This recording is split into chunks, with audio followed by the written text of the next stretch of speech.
কোরআনের ইলম, হাদিসের ইলম দুনিয়া কামানোর মাধ্যম বানায় না। قال رسول الله صلى الله عليه وسلم من تعلم علما مما يبتغى به وجه الله لا يتعلمه إلا ليصيب به عرضا من الدنيا لم يجد عرف الجنة يعني ريحها أو كما قال النبي عليه الصلاة والسلام من تعلم علما مما يبتغى به وجه الله যে ইলম, কোরআনের ইলম, হাদিসের ইলম, ফিকহের ইলম, শরীয়তের ইলম, ইসলামিক ইলম যে অর্জন করবে, যে দ্বারা আল্লাহর সন্তুষ্টি অর্জন হয়, লা ইয়াতাআল্লামুহু ইল্লা লিয়ুসিবা বিআরদাম মিনাদ দুনিয়া, যদি কোনো ব্যক্তি আল্লাহর সন্তুষ্টি তার উদ্দেশ্য নয়, দুনিয়া কামানোর উদ্দেশ্য, লিয়ুসিবা বিহি আরদাম মিনাদ দুনিয়া, দুনিয়া দুনিয়া দুনিয়া দুনিয়া কামানোর মাধ্যম হিসেবে ইলমকে ব্যবহার করে, লাম ইয়াজিদ আরফাল জান্নাহ, জান্নাত তো দূরের কথা, নবী বলছেন সে জান্নাতের খুশবু পাবে না, ঘ্রাণও পাবে না। ওয়া ইন্না রিহা লা তুজাদু মিন মাসিরাতি কাযা ওয়া কাযা, জান্নাতের ঘ্রাণ বহু দূর থেকে শোনা যাবে, ঘ্রাণ লাগবে নাকে, নাকে ঘ্রাণ লাগবে। কিন্তু এই হতভাগা ইলম শিখছে, কোরআন শিখছে, হাদিস শিখছে আল্লাহকে পাওয়ার জন্য না, দুনিয়া কামানোর জন্য। এই জান্নাত তো দূরের কথা, জান্নাতের ঘ্রাণও পাবে না। ওই খ্রিস্টান বলছে আমি তো কোরআন শিখছি, তাওরাত শিখছি, ইনজিল শিখছি, জাবুর শিখছি, কিন্তু আমার সবকিছু শেখার উদ্দেশ্য কি? দুনিয়া কামানো। তারপর বললেন যে আমি তাওরাত শরীফকে হাতে নিয়ে দেখলাম কিছু কথা আছে খুব সুন্দর, সবাই মানতে পারবে, এই কথাগুলা রাখলাম, আল্লাহর কথা যেগুলো মোটামুটি মানতে সহজ, এগুলো সেখানে রাখে দিলাম। আর যে কথাগুলো আল্লাহর বিধানগুলা মানা কষ্টকর হবে, ওগুলা সব বাদ দিয়ে ফেললাম। বাদ দিয়ে নতুন করে তাওরাত শরীফ ছাপাই দিলাম। তাওরাতবাসী ইহুদ জাতি, তাদের সামনে নিয়ে গেলাম। এরা দেখা খুব খুশি হয়েছেন, খুব খুশি হয়েছেন, আর আমাকে মোটা অঙ্কে পুরস্কৃত করছেন, বাহবা দিলেন, একটা কাজে করছো তুমি, যে বিধানগুলো আমরা পারবো না, কষ্টকর বিধান, এগুলো সব বাদ দিয়ে দিছে, আর যেগুলো মনের সাথে মিল খায়, মিঠা মিঠা সুন্নত আছে না কিছু, এগুলো রাখার কারণে খুব খুশি হয়ে গেছে, এরা তাকে পুরস্কৃত করছে। এরপর আমি ইনজিলের উপর হাত দিলাম। ইনজিল এভাবে যে কথাগুলো খুব সুন্দর, আমল করতে সহজ, এগুলো রাখলাম, আর যেগুলো কষ্টকর বিধান সব বাদ দিয়ে ফেললাম। নতুন ইনজিল শরীফ নাম দিয়ে ছাপাই দিলাম।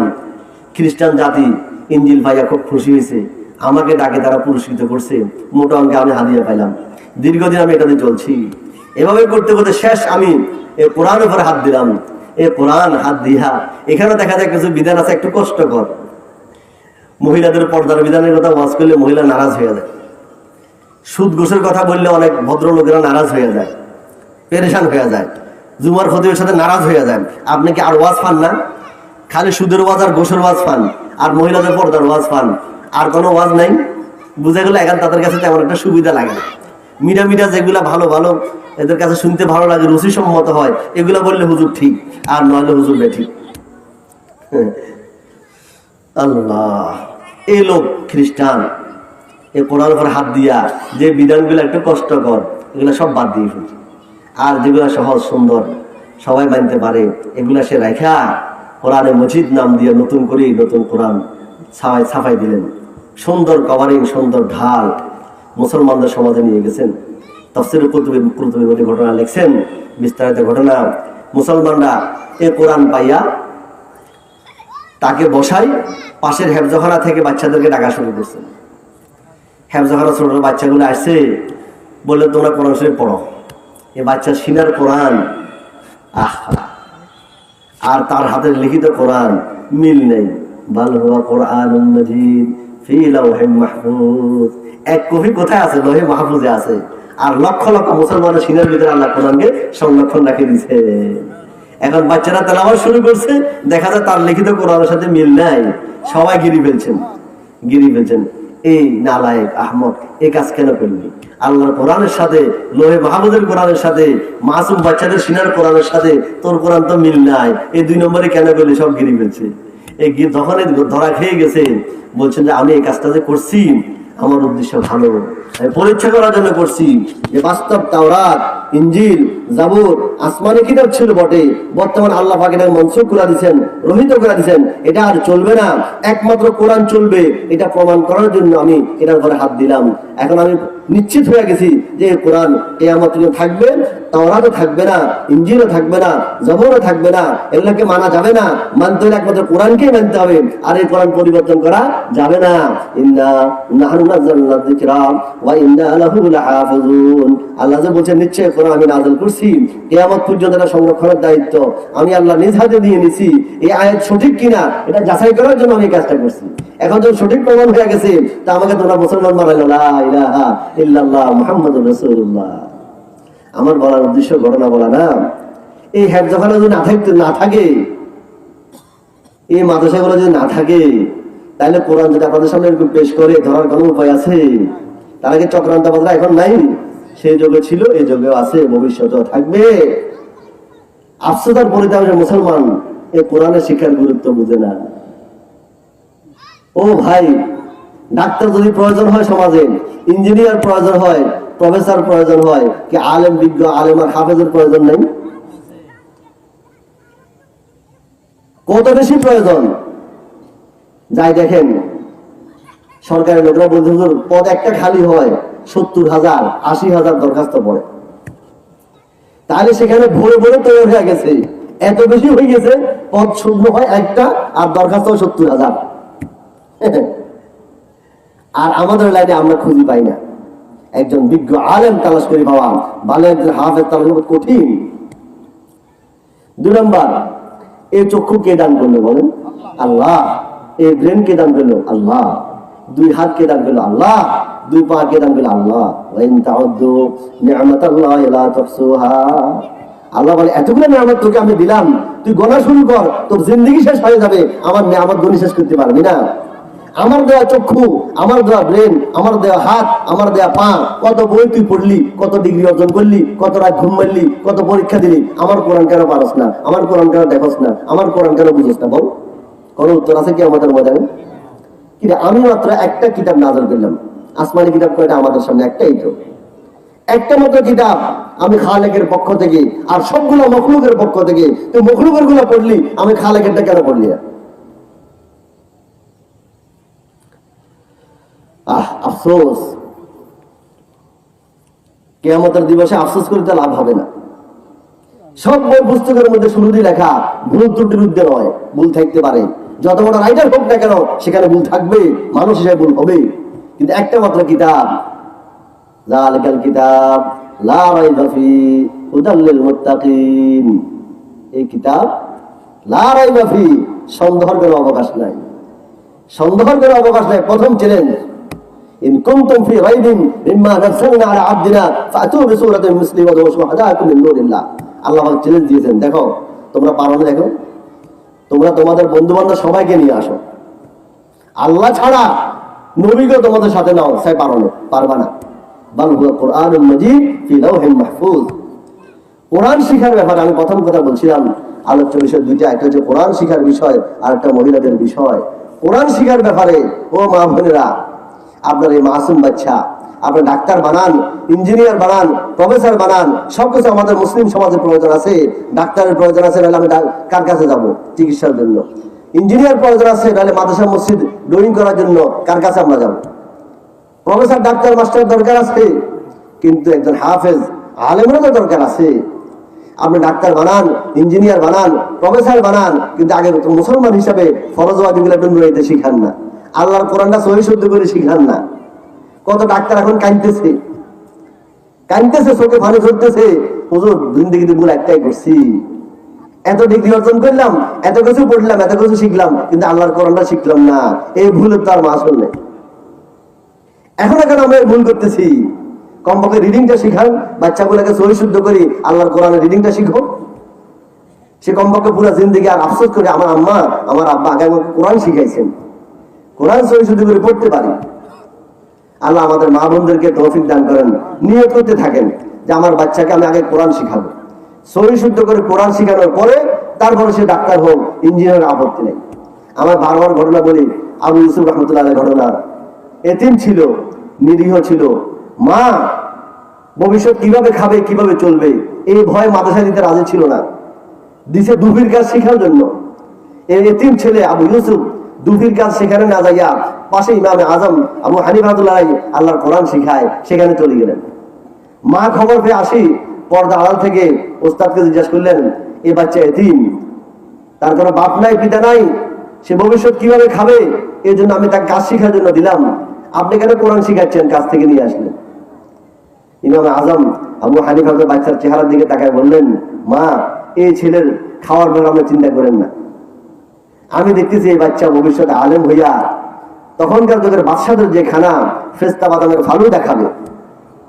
ইমাম আজম মুখে দিয়ে বলছেন, শাহী খানা, বাদশাদের খানা খাবে, আমি তার চেহারা দেখতেছি।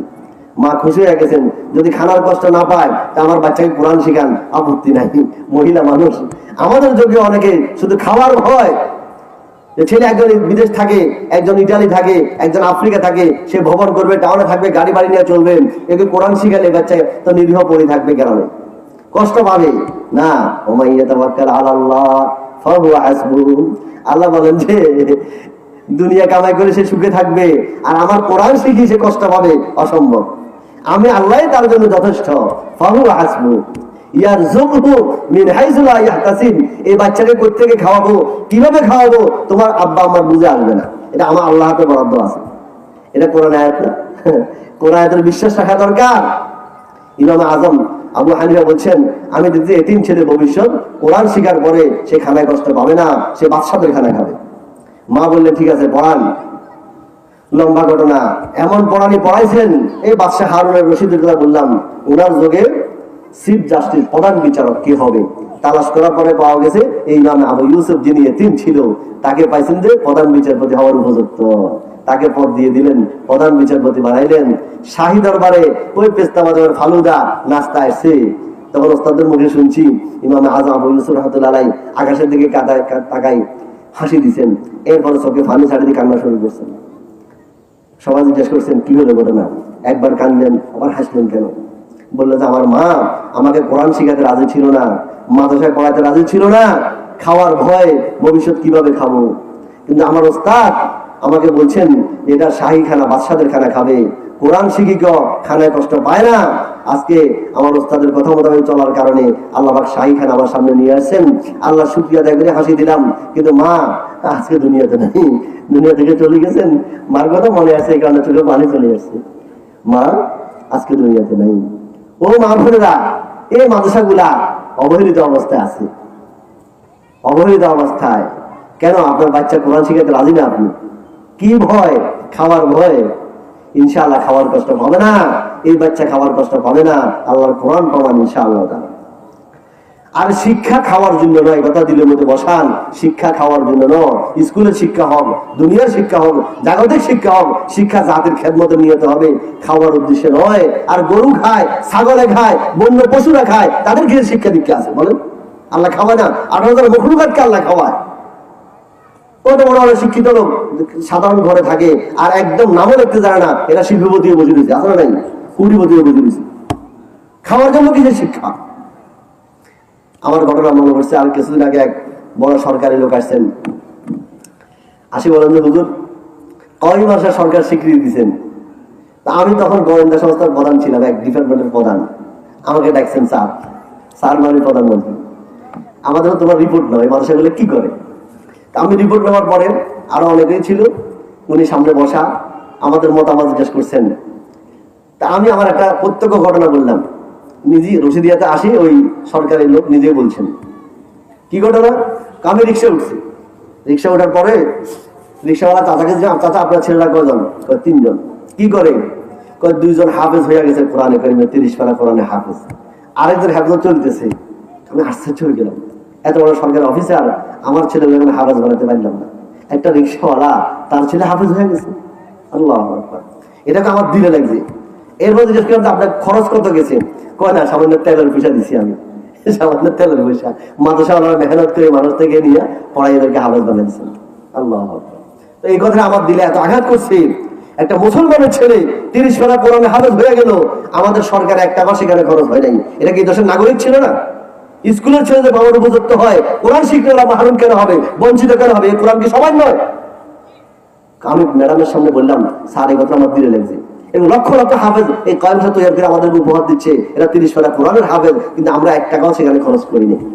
অর্থাৎ এটা উপযুক্ত, এটা এই দেশের নাগরিক। প্রধানমন্ত্রী বলে আশ্চর্য হয়ে গেছেন, বাস্তব কথাই তো তারা আল্লাহর কোরআনের হাফেজ হচ্ছে, আর সেখানে আমাদের কোনো টাকা পয়সা থাকবে না, এটা কি করে হয়? জাগতিক শিক্ষার জন্য কোটি কোটি বিলিয়ন খরচ করতেছি, আল্লাহর কোরআন জন্য খরচ করবো না কেন? আমরা মুসলমান না? 2 বার বলছেন উনি এই কথাটা। এরপর বলছেন, স্যার আমার আরেকটা কথা দিলে লাগবে, ভার্সিটিগুলোর মধ্যে নাচ গান বিভিন্ন শিল্পের উপরে মাস্টার্সের মান দেওয়া হয়, আছে না? সংস্কৃতির উপরে মাস্টার্সের মান দেওয়া হয়। এরা অঙ্কের মধ্যে পারদর্শী না, ইংরেজিও পারে না, গান নাচ ভালো করে পারে, এদেরকে মাস্টার্সের মান দেওয়া হয়। আর যারা কোরআনের পারদর্শী, আরবির মধ্যে পারদর্শী, ঘন্টায় ঘন্টা আরবি কথাবার্তা বলতে পারে, আল্লাহর কোরআন 30 পারা কোরআনের অর্থ সহ বলতে পারে, তাফসীর পারে, হাদিস পারে, এদেরকে এটার উপরে দিলে সমস্যা কোথায়? গান বাদ্য থেকে এটার মূল্য বেশি না? তো ম্যাডাম এই কথা খুব দিল লাগা শুনছেন। আর চাকরির জন্য না একটা মূল্যায়ন, এতদিন কেন বুঝে আসে নাই, এখন বুঝে আসছে। এই জন্য আমরা শুকরিয়া আদায় করি যে প্রধানমন্ত্রী বুঝে এই কথাটা আসছে যে আল্লাহর কোরআন কেন অবহেলিত থাকবে। যারা হাদিস পড়ে, হাদিস পড়ায়, ফেকা পড়ে, রাত্র দিন কাল আল্লাহ কাল রাসূল পড়ে, তাদের কেন মূল্যায়ন হবে না? চাকরির জন্য না, কিন্তু বুঝে আসছে কথাটা। উনি বললেন যে আমার এই 2টা কথা প্রধানমন্ত্রী গ্রহণ করছেন এবং ওনার বক্তব্যের মধ্যে উনি কথাটা বলছেন। তো উনি আমাদের মাদ্রাসায় বসে বসে বলছেন যে কয় বছর স্বীকৃতি দেওয়ার পিছনে আমারও সামান্য সব মেহনত আছে। আমি আমার বাস্তব ঘটনা বলছি। আল্লাহ জাযায়ে খায়র দান করুন, উত্তম জাযা দান করেন। আপনারা এখনো আমাদের ছেলেগুলোকে যদি বলি কোরআন শিক্ষার জন্য দেন, তো অনেক মুরব্বীরা কয় ভবিষ্যৎ তো অন্ধকার। কি অন্ধকার? কি অন্ধকার বলেন? কি অন্ধকার? আমাদেরকে দেখেন, বিশ্বাস হয় না? আল্লাহকে শুকরিয়া আদায় করতে হয়। আমরা কি না খাই মরতেছি? না বলেন, না খাই মরতেছি। এদিকে দেখি ওরে বাবা বুঝে হুজুর কি খায়, কি খায়। একদিক দ্বিমুখী বক্তব্য। একদিকে নিজের ছেলেকে যে না কোত্থেকে খাইবো, কোত্থেকে চলবে, আরেকদিকে হুজুরদেরকে দেখি হতভম্ব হয়ে যায়, ওরে বাবু এরা কি খায়, এরা কি টাকা পায়, কোত্থেকে পায়? আরে কোনো টাকা না, এরা ওয়াবিল আসহারুম ইস্তাগফিরুন, এদের সম্পর্কে আসে আজিমের সাথে। নানপুর হযরত রহমাতুল্লাহ বলেন, তোমরা আমাদের কয় মাস আগে দেখে চিন্তা করে যাও, পেরেশান হয়ে যাও, কি হলো এত বিশাল বিশাল ভবন কোত্থেকে হয়, কিভাবে হয়? আমরা সরকার একটা বাজেট 3 ভাগের 1 ভাগ তো পাই না। একটা প্রাইমারি স্কুল করতে আমাদের 13টা বাজে যায়। কত মিথ্যা কথা লেখা লাগে, তারপরও পারি না। এরা এত বড় বড় বিশাল বিশাল ভবন 10 তলা 20 তলা কিভাবে করে? তোমাদের বুঝে আসবে না। বুঝে আসতে হলে বড়রাত্রে আসো না। নবীরাজ বলেন যে বড়রাত্রে আসি, দেখো আমাদের ছেলেরা কিভাবে কান্নাকাটি করে, আমাদের সম্পর্ক আসে আজিমের সাথে। একবার বলছেন এই নানুপুর মাদ্রাসা দেখতেছো বিশাল ভবন গুলা হয়েছে, এমনি হয় নাই। নানুপুর মাদ্রাসার এরিয়ার ভিতর থেকে সামান্য মাটির চিপ দিলেন, যে রস দেখবে এটা আমি সুলতানের চোখের ফানি মনে করিও। এত কান্না কাটছি আমি মাদ্রাসার জন্য, এত কান্না করছি। সমুদ্র ছাড়ি দিছি চোখের পানি। তা আল্লাহ পাকে বন্দাগুলাকে তাকে তাকে পাঠায়। এখন তাকে তাকে চাল ডাইল আসে, নাম বলতে রাজি না। আমরা নিজে দেখছি হাটাদারিতে টাকাওয়ালাকে কে পাঠাইছে, যে পাঠাইছে সে দাম বলতে নিষেধ করছে।